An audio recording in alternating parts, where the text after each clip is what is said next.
think of the NXT Tag Team division right now. Who in the NXT Tag Team division do you sit there and look at and you're like, that's the team. That's the team they're gonna boost up to beat the Hardys to become NXT Tag Team Champions. There isn't one right now. What does the NXT Tag Team division have right now, from top to bottom? That you sit there and you look at, you're like, that's the team I can see beating the Hardys for these tag team titles. There isn't one right now.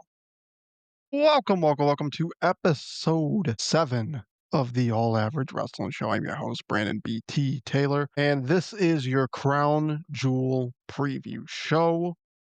We'll also get in the aftermath of last night's Tuesday night quote-unquote war, but to kick it off, run down the Crown Jewel card. Only one match since the last time we recorded was made official, and that was Bronson Reed versus Roman Reigns in an Australian street fight.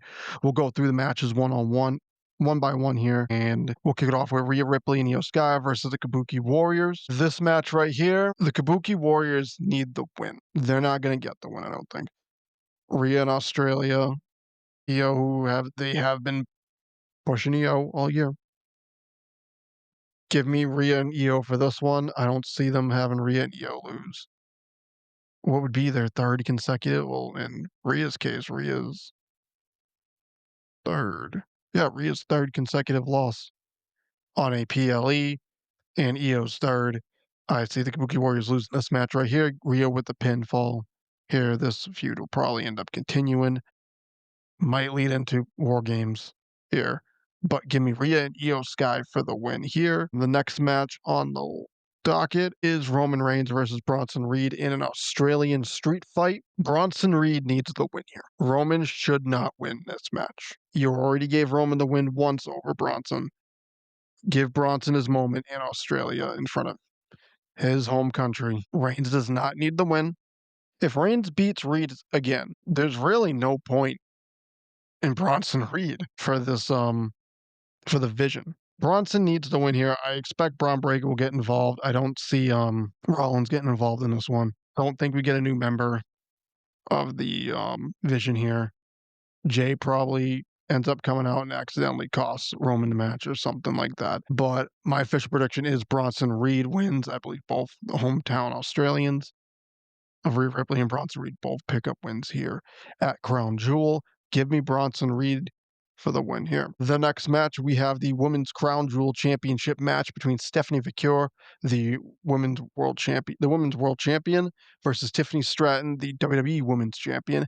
Give me Stephanie. Actually, yes, give me Stephanie for this match. Tiffany doesn't need the win, and based on what's looking like on the SmackDown side, she's probably not losing that title anytime soon. You're trying to now establish Stephanie going forward. Give Stephanie the win here. Give Stephanie the Women's Crown Jewel Championship win here over Tiffany Stratton. I believe they will go with Stephanie over Stratton on this one, and that's my pick there. Give me Stephanie Vaquer over Tiffany Stratton. I believe this match probably co-main events. No. The next match is going to be the co-main event. This match will probably be middle of the card. So our next match is the final time ever, John Cena versus AJ Styles. John Cena, I think, picks up the win here, gets his 100th PLE win of his career. I think the Judgment Day and Dom play a factor in this match and costing AJ the match here. This and the main event will be the two matches that we're probably talking about at the end of Crown Jewel here. Give me John Cena for the win here in his final appearance in Australia, and expect a Judgment Day involvement of some sort that will lead into one of John Cena's final matches being against like Dom or Balor, probably Dom, in either Boston or Madison Square Garden. Cena for the win here. And now the main event, the WWE Crown Jewel Championship for the men's side. The WWE Champion Cody Rhodes versus the World Heavyweight Champion Seth Rollins.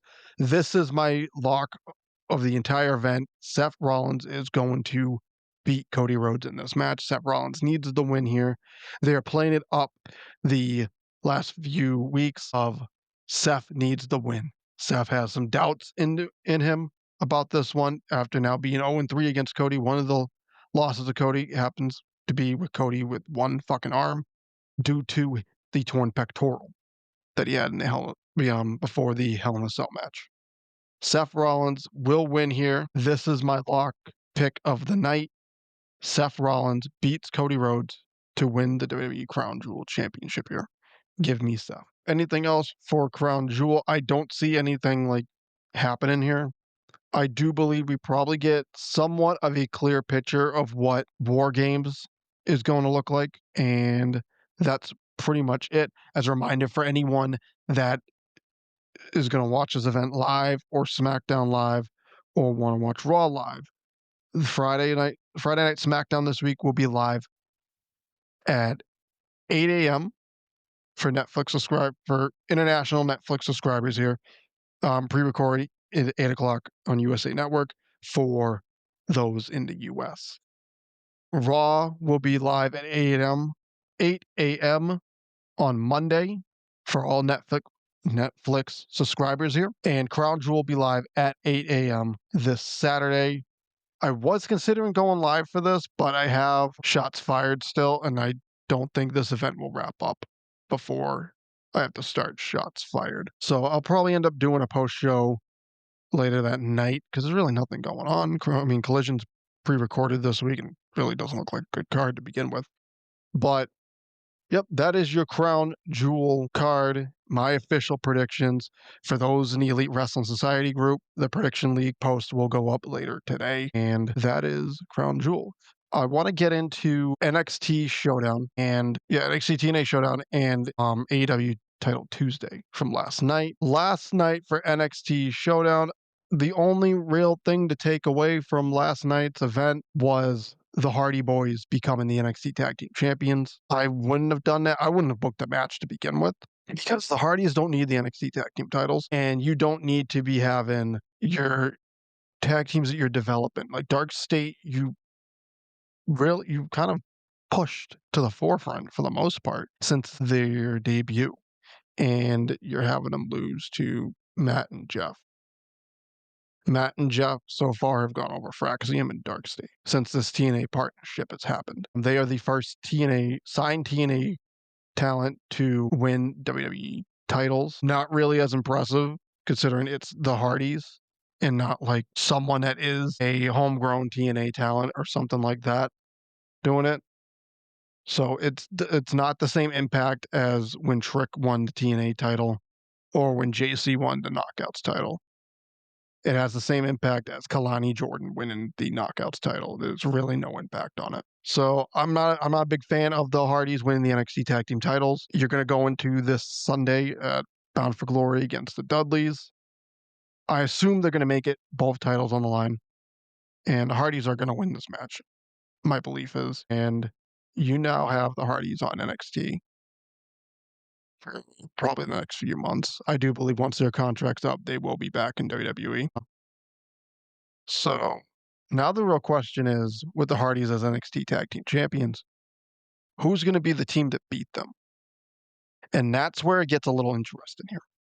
And this is why. NXT's tag team division is kind of a clusterfuck right now. Look at the entire NXT tag team division. Think of it as you listen to this. Think of the NXT tag team division right now. Who in the NXT tag team division do you sit there and look at and you're like, that's the team? That's the team that's going to beat the Hardys. That's the team they're going to boost up to beat the Hardys to become NXT tag team champions. There isn't one right now. Hank and Tank's not it. You just had Dark State lose. You broke up Briggs and his tag team. You're not doing the call-in for this. You could bring a team in from AAA and do it that way. I don't think you're doing that. I honestly think the Hardys are probably going to win the AAA tag team titles at some point. If this is going to be a belt collector thing they're doing soon. So what does the NXT tag team division have right now? From top to bottom. That you sit there and you look at, and you're like, that's the team I can see beating the Hardys for these tag team titles. There isn't one right now. So expect the Hardys to probably be the NXT tag team champions, possibly heading into WrestleMania weekend, because they got to build and they got to rebuild that NXT tag team division because there is no one right now, unless you're going back to Hank and Tank, which I wouldn't. Or you're going back to Dark State, which, I mean, I guess you can go back to Dark State, have a screwy finish there. Fine. Get their win back. But then what? So NXT between now and Stand and Deliver, they got to establish a tag team, a legit tag team that you got to establish a legit face of the tag team division going forward. You haven't had that since Fraxium left. You thought Hank and Tank was going to be it, but they weren't. You thought Dark State was going to be it. Doesn't look like Dark State is going to be it. You don't have that legit face of the tag team division like you have in years past with Fraxium, Undisputed Era, DIY, the Revival, Authors of Pain. I'll even go back to early Black and Gold days, the Ascension here. You don't have that right now. And that's an issue. And it's also an issue on the main roster, too, because the SmackDown tag team division has taken a legit hit. They have slowed down their momentum big time since the Wyatt Six have won the tag team titles. And then the Raw tag team division, forget about it. It is legitimately, I literally forgot that JD McDonough and Finn Balor were the world tag team champions until this past Monday. So between now and Stand and Deliver weekend, they need to start establishing tag teams in NXT. Bring back the Dusty Rhodes class, tag team classic if you have to, and use that as a way to create new tag teams down there for guys who you have no idea what the hell you're doing with. And I don't see the team coming from Evolve either. I don't. It looks like Evolve's little momentum they had, that thing is stunted. I haven't heard shit about Evolve in months now. So that's my thing on the NXT tag team division. The traditional Survivor Series tag matches, they split. The women for NXT won that one, and then the TNA men's team won their respective traditional Survivor Series match. Ethan Page defeated Mustafa Ali. It looks like they're now going to lean into a title versus title match, title for title. Ethan Page defending the North American Championship against Dr. Wagner. I think it's Dr. Wagner is champion right now. Just gonna make sure. I'm pretty sure it's Dr. Wagner for goddamn, I looked up the wrong Dr. Wagner. There's a shit ton of fucking people in Mega. No, sorry for like the dead air here on this one. I'm trying to figure out, is it the Latin American champion? Yeah, Dr. Wagner, the Latin American champion right now for AAA. I don't know why I completely drew a blank on that one, but it looks like that they're going towards that for Halloween Havoc. I haven't seen the spoilers for NXT. That's pre-recorded for next week. They're gonna crown JC Jane's contender for Halloween Havoc. Don't know what you're doing Ricky Starks yet. Maybe you're doing Trick. I think actually I think I do. I think you're doing Trick versus Ricky Starks for Halloween Havoc. Trick, I believe, is losing the TNA championship this Sunday to Mike Santana. And then now on to AEW Title Tuesday. Was really kind of a nothing show for the most part. Kyle Fletcher remained TNT champion. You're now getting Mark Briscoe versus Kyle Fletcher 5, this time for the TNT championship. Mercedes Moné face Lacey Lane, formerly known as Clark, what was their name? Hayden Carter in WWE. That was a little underwhelming considering we have seen Lacey Lane numerous times. One in ROH. I think we saw her once in on Collision too. So that was a little underwhelming for reveal. Joe and Paige is back and forth. Really didn't kind of solve anything there. And then you have the Jurassic Express and the Young Bucks facing off again. That is set for Wrestle Dream. And I don't think there was any other match truly set for Wrestle Dream. I'm gonna, for shits and giggles, let's actually check this right now. See, we're gonna check live on recording for this one. Yep. Oh yeah, forgot I'm a dummy. Okada and Takeshita won last night. So they will take on Brodito for the AEW World Tag Team Championships. I didn't realize that Jurassic Express versus the Young Bucks was a $500,000 tag team match. No, Chris Statlander and Tony Storm for the AW Women's World Championship was made. I think it was already official, but is now. Hangman Page Joe for the world title, Darby Mox for an I Quit match. You're probably adding at least 4 more matches between now and next week, it looks like, because that's literally just how AEW rolls here. But that's how it is. I'll end up doing a Wrestle Dream and I'll end up doing a Wrestle Dream preview show. Don't know about a post show because that shit ends at like 1 in the morning. That's gonna be pain in the ass. Another thing I want to talk about is something.